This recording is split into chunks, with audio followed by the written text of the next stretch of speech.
président n'est plus légitime. Et c'est la même situation. Le président Macky Sall, le lendemain de la péremption de son mandat, n'est plus président de la République. Donc il ne pourra plus prendre aucun acte valable. Il ne pourra plus nommer aux fonctions civiles et militaires. Il ne sera plus chef suprême des armées. Il ne sera plus président du Conseil supérieur de la magistrature. Ce sera terminé. Ce n'est pas un dialogue qui peut prolonger cela. C'est impossible. Je suis revenu sur la question parce que vous avez entendu le porte-parole du gouvernement dire jusqu'à présent, c'est-à-dire en attendant, peut-être que le dialogue pourrait le proposer. On avertit aussi ceux qui sont assis au dialogue. Ce n'est pas possible. Aucun dialogue ne peut être au-dessus de la Constitution ou au-dessus du calendrier républicain.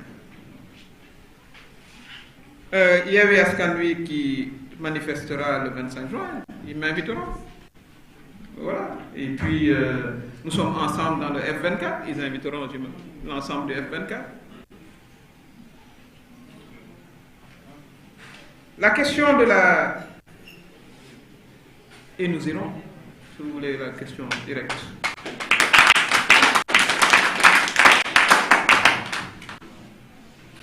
Nous discutons d'ailleurs avec Askan Wi d'autres questions.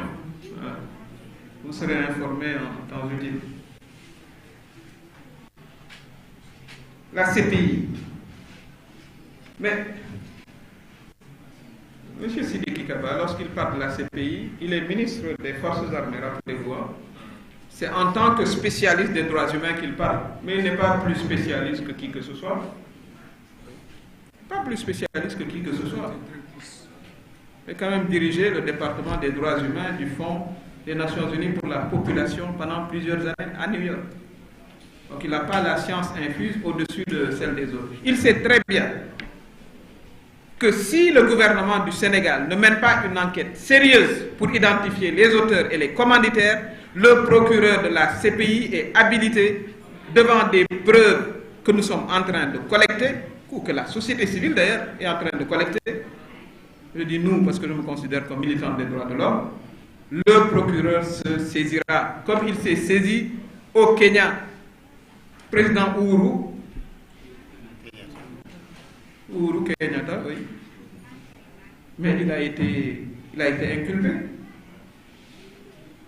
Ensuite, il y a eu une évolution dans le dossier. Tout ça là, c'est pour noyer le poisson, en fait. Mais c'est également l'expression d'une peur réelle. Aujourd'hui, le tollé général qu'il y a dans le monde entier fait qu'aujourd'hui, ils sont obligés de sortir et de parler. Quand vous voyez le Premier ministre qui parle, c'est que l'heure est grave. Oui, sa primature, comme je l'ai dit, c'est sous le sceau de le grand silence. Ça cache une peur de lendemain très incertain pour tous ceux qui sont mêlés de près ou de loin à cette histoire de Nervi et à la mort de ces enfants, de nos enfants. Ça, c'est très clair. Est-ce que j'apporterai mon soutien? Bien sûr. Tous les plans. Les morts de mars 2020. Vous savez, quand le gouvernement du Sénégal et le président de la République s'empressent de déclarer une enquête. Une enquête. C'est parce que si ces pays, le gouvernement deful enquête, procureur ces pays day ñëw def enquête. Waaye dañuy def déclaration rek ba noppi bàyyi ko noonu. Mais loolu bi yoon dañ leen ci topp du mën a nekk. Parce que moor yaa ngi accumulé wu. Ba noppi nag yàgg ña ko santaane ña ko def dana wuyu ji. Lii du lu ñuy baal ba faw. Jamais. Ils savent très bien que la CPI peut se saisir. Moi, enquête ou fonds Covid, ana enquête bi da ngeen dégg procureur. Am na enquête yu gaaw a am na enquête yoo xam ne bu ñu buggee mu gaaw day gaaw xam ngeen ci dara yéen journaliste yi. Présenter retour de parquet, allez hop, progrès. Mais quand c'est fonds Covid avec premier goro, ça prend du temps. waaye loolu it du lu nuy nangu du lu la naan furaas déedéet ku ma laaj est-ce que nervi bi amoon na affaire man ne musuma ko fekkee musuma ko fekkee nervi bi jël arme mu joxe ba noppi li ma ci jaaxal aussi mooy dañu dégg information yoo xam ne ku ne wax nga ko commande cartouche de la prise depuis quand une présidence de la République commande des cartouches pourtant c'est ceux qui le disent sont là hein, et vaquent à leurs occupations ñooñu kenn woowu leen fenn ni ma ko waxee médias internationaux yi ñi wax wane nañ ko ne 4x4 yu weex yi ca buntu siège ba la ne woon ñi nga xam ne identifié nañ leen nervi numéro 3 notamment du man maa wax de organe de presse yu mag yooyu ñuy wax parce que ñooñu dañuy enquête waaw mais li ñuy wax bu dul dëgg lu tax duñ leen porter plainte mais yéen a gën a neex a jàpp yéen muus yéen a gën a neex a jàpp pourquoi donc vraiment dañu jàll ci beneen niveau man musuma xalaat musuma imaginer président Macky Sall mi nga xam ne dañu ko jàppale 2011 ne 11 ans après dinañu wax ay waxu nervi armé yoo xam ne yii ña ngay tiré ci manifestant musuma ko imaginer dans mes plus noirs cauchemars musulam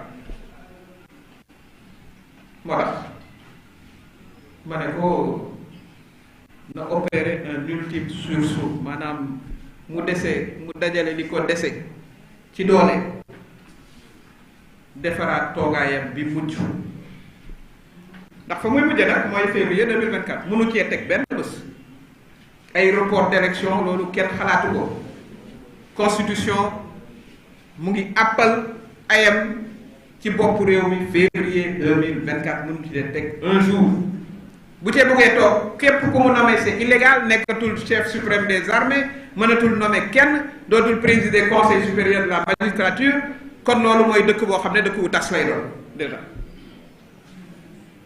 kon ñu ngi koy woo ci loolu mu teg yëpp ci suuf teg affaire justice bi ci suuf libérer jeunes yi yéen mu may leen jàmm ngeen def seen liggéey parce que yéen it daanaka ñemeetu leen ah et puis bon on comprend xam nga RFI France 24 CNN ñooñu ñoo ko jëflante na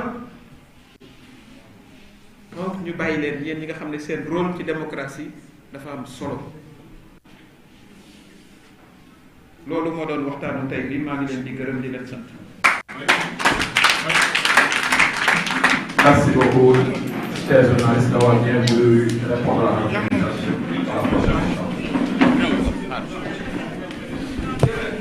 Voilà mi ngi noonu yéen ñi nga xam ni en tout cas yéen a ngi doon seetaan fii ci 313 digital gis ngeen ko noonu moom madame Aminata Touré ci conférence de presse bi nga xam ne en tout cas mi ngi ko doon def jeex na dégg ngeen kàddu yi nga xam ne yëkkati na ko ci ñaawlu na bu baax a baax ni nu wala dañ leen di dippe ay nervi lëkkaloo des fois ñenn ñoo xam ne dañ leen dippe ay takk der fii mu doon lu mu ñaawlu te itam laaj bi nga xam ni samp na ko ci mooy ñooñu